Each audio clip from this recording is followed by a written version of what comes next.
All right, y'all, welcome back to the show. It's Anti-War Radio. And our next guest is Joey King from the Veterans for Peace. That's veteransforpeace.org. He has a military history in the U.S. Army, as long as your arm was a platoon leader and a company executive officer back in the days. Now he's a peacemonger. Welcome to the show. Thanks, Scott. Appreciate you having me on. Well, I'm very happy to have you here. I was impressed, as always, with y'all's statement this time on Libya and what it means to the Veterans for Peace. So why don't you tell us what the war in Libya means to the Veterans for Peace? Well, like so many of them, it's based on a lie, and it's about oil. That's kind of the nub of it, you know? Yep, sounds about right. All right, so now that's a terrible sin to accuse your government of lying. Which particular lie are you referring to here? Oh, just so many of them. It's hard to nail one down in particular. You know, we've got a similar situation going on in Syria right now. Nobody's talking about getting in there because there's no oil, basically. Gaddafi's been on the radar screen since the Reagan administration, and one form or another, and then he became our friend a few years ago when he was going to give us some of the oil, and now, for whatever reason, I guess with other events in the Arab Spring and the WikiLeaks with Bradley Manning, I think that he's persona non grata again, and now we want him out. And I'm not sure, nor do I think anybody's sure. You seem to have a pretty good pulse on it as far as how many of these rebels there are, who these rebels are in Libya, and geez, the New Yorker said there was 1,000 of them. Right, exactly. 1,000, a ragtag band of Mad Max guys in the back of pickup trucks, you know? No army at all. No, and, our air support, no matter how heavy it gets, it just really can't support 1,000 troops if that number is correct. And that's the number I've heard. I've not heard any greater number than that, nor have I heard what these guys are about, other than they don't like Gaddafi. Well, a lot of people don't like Gaddafi, including me. He's no Gandhi, you know, but he does have a base of support amongst his tribal people, from what I read, and in the western part of Libya, and that's where most of the oil is. He said, when this thing first started going out, that it would break down into a civil war if we weren't careful, and his prediction is true. It's an east versus west thing, and doesn't look like a lot of support in the east outside of the second city of Libya. Mm-hmm. Well, yeah, I mean, I don't know if you guys are working up a bunch of statements about what not to do there. Now that we're already in, they're going to end up having to escalate. Unless somebody gets a real lucky shot at Muammar Gaddafi at some point here, John McCain's going to start, complaining and crying so loud, Obama's going to have to send the Marines into Tripoli, I think. And, that's where we start talking about not just those sort of unpersons over there, the Untermenschen or whatever in North Africa, but Americans are going to start dying over there before too long. It seems like the only alternative to that is Obama admitting that he completely screwed up and got us into a war he shouldn't have got us into, and just admitting he lost and leaving Gaddafi in power and going home, and that ain't going to happen. No, and it does bring in a whole different argument with I know Ron Paul and yourself and several others have and Kucinich and so forth. How did we get in here? It's just one man's declaration that, by the way, we're going in. By the way, we're already in, and no congressional consultation, and nobody seems to really be pushing the violation of the War Powers Act outside of Dennis Kucinich and Ron Paul and maybe a couple others. Yep. Well, and that really is the thing. It's funny. I was just talking with this guy in Israel, a Jewish peace activist in Tel Aviv, talking about the crisis of the permanent occupation over there. And he was talking about the major disconnect between the people of Israel and the Likud government that they're stuck with, that just keeps beating them over the head with the security issue, and you're going to get suicide bombed and all this stuff. all day and night, and so they end up going along perpetually with a policy they're opposed to. It sounds a lot like America to me. Yeah, I did catch part of that interview, and there are some similarities, isn't there? That's for sure. I mean, it really does. It really does strike a familiar tone, and I guess the only hope is that the disparity is so obvious to so many people now that it can't continue on. But I can't say I see the path to accountability either.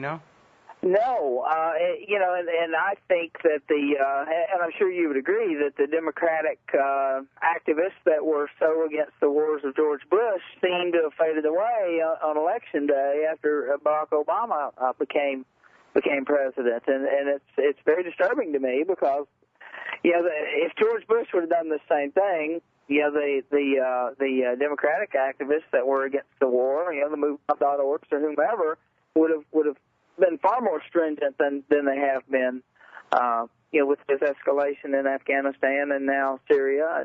Yeah, well, I saw the most ridiculous poll number like that the other day that had, I think it was just yesterday, that had 70% of the American people are against the war in Afghanistan, but then it was 70% of Democrats approve of Barack Obama's handling of Afghanistan.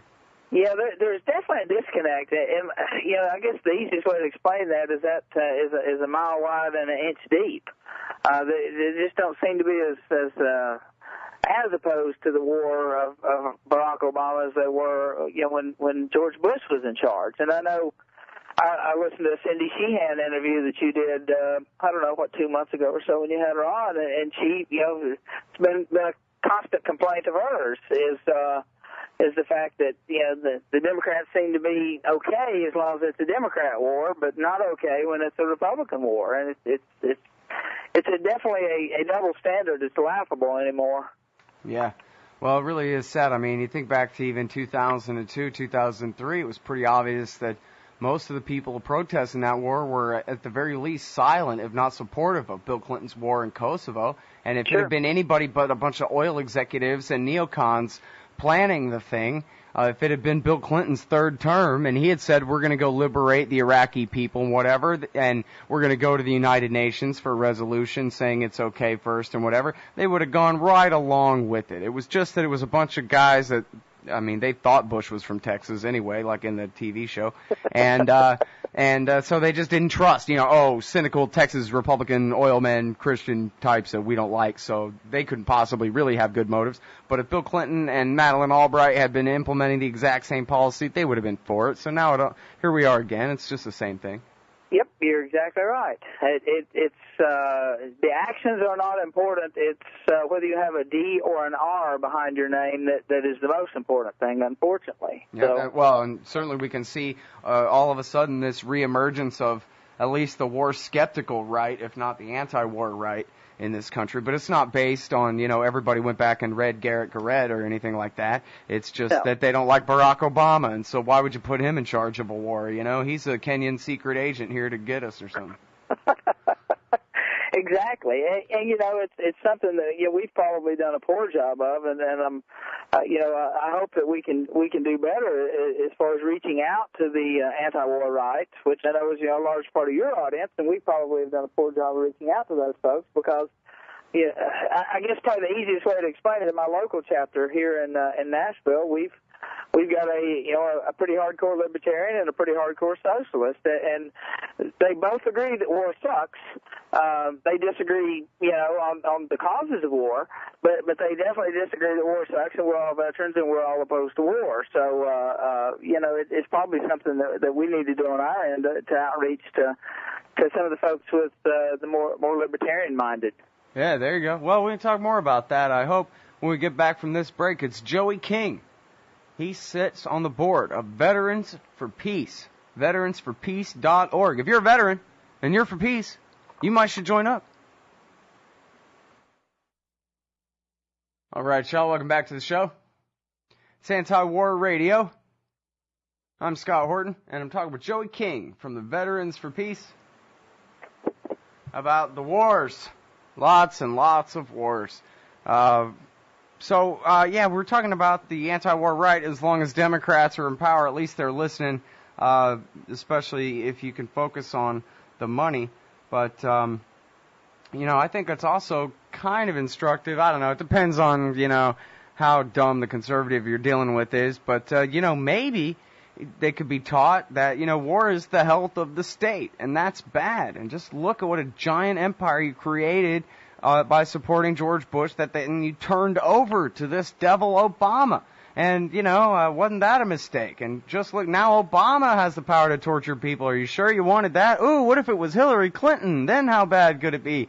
War is, it's not just what's bankrupting our treasury, our government's treasury, our own bank accounts. It's also completely, bankrupting the Bill of Rights. It's bankrupting the American way, I agree, and I think that there is of course, Ron Paul announcing his presidency today, and I know you had referenced a poll from about 6 months ago that basically split the Tea Party movement in half. Half of them believed, as Ron Paul did, more or less what you were just saying, and the other half were more of the Sarah Palin kind of people. And there's definitely a strong, and I think stronger anti-imperialist right, and I think people, start to see through it a little bit more, that the Bill of Rights and the size of government expands in a war, and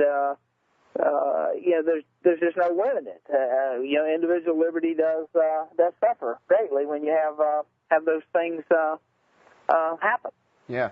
Well, back in 2002 in the run-up to the Iraq War, I thought, because there were a lot of people who were, kind of the populist right who hated more than just Bill Clinton, but the actual government and really were anti-war in Kosovo, that kind of thing, who basically just were so jaded with the system in general. They couldn't believe in George Bush or anything like that, Mm-hmm. And I thought it was such a shame that they didn't, have the leadership or whatever to get together and march in their camouflage, because almost all of them are veterans, and march in their camouflage with signs that said right-wing and anti-war, and go march with the hippies against the war, try to stop it. A lot of them were against. A lot of them knew that Saddam Hussein had been bombed and blockaded for a dozen years, that he couldn't be a threat even to Kuwait at this point, much less the United States. And it seems like that's really the powerful message that needs to be heard. That's why people took to Ron Paul so quickly back in 2007, was because he was saying you don't have to be a Michael Moore type to be anti-war. You could be Christian Republican from Texas like me and say that this is just unwise. It's, we're wasting our money, we're creating enemies and changing the nature of our own society at home and all those great arguments. And let people go ahead and say, oh, okay, well, cool then. I don't have to be like Michael Moore. I could be like Ron Paul and be anti-war. And they signed right up, Well, I tried personally, to recruit a lot of people, from the anti-war right, to maybe participate in rallies and stuff, and it was kind of weird because a lot of them thought that, some of the Michael Moore is going to rub off on me. It's like, handling toxic material or something. I really can't explain it, and I just from a personal quest that I had, I didn't have a great deal of luck one-on-one with a lot of the people that I knew that are of that persuasion. But certainly I'm not wanting to give up at all. But it is kind of weird that they just felt that a lot of them, oh gosh, we can't be hanging around with those lefties. Even though you do agree with them on the anti-war position, I believe a lot of those folks felt that it was just going to rub off on them somehow, that Michael Moore would rub off on them. It's difficult to explain. Yeah, well, every time the parties switch back and forth, more or less half the population is mollified and the other half gets to be angry for a little while, and then they switch back again. But also, people wash out, too. And there are some people who notice that the next guy is just like the last guy, and that maybe they really aren't a Democrat, or maybe they're really not a Republican like they thought they were, when they see the continuity of the change that they thought they were going to get when they fell for it, back before. So I think, it takes a while, apparently, but slowly but surely, I think more and more people are really realizing, like we were talking about before, that disconnect between, the way things really are and the way our government would have us believe, and what's the wise thing to do, and what it is that they want to do. And I guess I'm not really sure how anything's going to really, for the process for changing any of it. But it seems like at some point there's got to be just a critical mass of understanding about, priorities at least. What's most important, like ending these wars, for crying out loud. Well, the young people in this last election, and if you go back and look, 1972 when 18-year-olds got the right to vote, of course you had the draft going on, and they voted overwhelmingly Democrat and the greatest percentage they'd ever voted until the Obama election. They just really stayed at home up until the Obama election. But I think a lot of those people became disillusioned pretty quickly when they saw that Obama was just the same. Obama does have a nicer tone of the language than Bush, but as far as the policies, I can't tell any difference.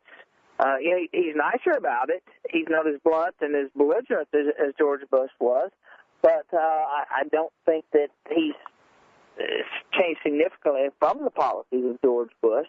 And I think the younger people saw through that pretty quickly. And if you remember, the email database that Obama had when he was running for office was, supposedly, going to take and be adapted and move on with all these different policies that they wanted to implement and everything. And they basically did nothing with it, which tells you that they didn't want to do anything with it, in my mind, because they certainly could have mobilized the population to do anything. And I think the population was ready for some significant change, and then, they just needed a direction to be pointed to. And nobody pointed them within the Democratic Party, and I think a lot of people got disillusioned. I believe you're right. They just looked at it and said, this is what everybody was telling me that was older than me, that, a lot of these don't get your hopes up too high. And I think that was very evident with the younger people in the last election.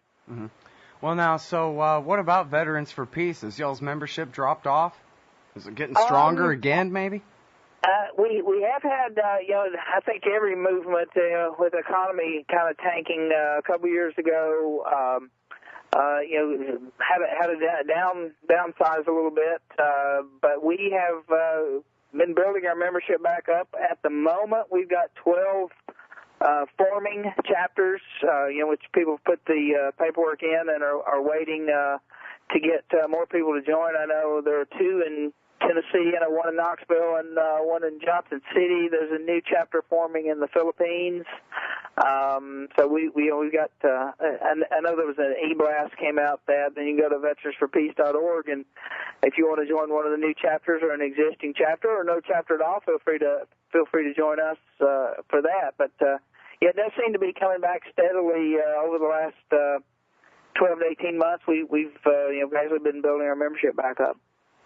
Well, that's good. I don't know, what could possibly be effective. It seems like maybe doing primary challenges from the left on some of these Democrats in the House of Representatives and hitting them with their failure to do anything about the wars and being able to claim veteran for peace at the same time is a good way to silence the critics who say you can't talk about war unless you've been there or whatever. You know what I mean? You get to outflank them on the been there issue and on the they're not doing anything right about it issue, and maybe force the conversation a little bit more toward the anti-war sense in the primary election coming up. What do you think? Well, it does. Just the name itself, kind of tells you that we were on one side of the issue, many years ago, and now we're not. And it does give you some street cred, so to speak. As soon as you mention that name or wear a T-shirt or a hat that says Veterans for Peace, people, they kind of look at you a little different light, I think. I gave a talk to a high school here in Nashville a couple weeks ago, and apparently it's like we've done it for 6 years now, and apparently it's so popular that we're going to have to rent an auditorium or book the high school auditorium next year because many of the kids were talking about it. So well, maybe you ought to consider running for Congress. Who's your congressman? Challenge him from the left. I'm a conscientious non-voter. Oh, good. Well, yeah, me too. I'm at the bottom of the barrel here, grasping at straws. All right, thanks, Joey King, everybody. Veteransforpeace.org. Thanks a lot. Thanks, Scott.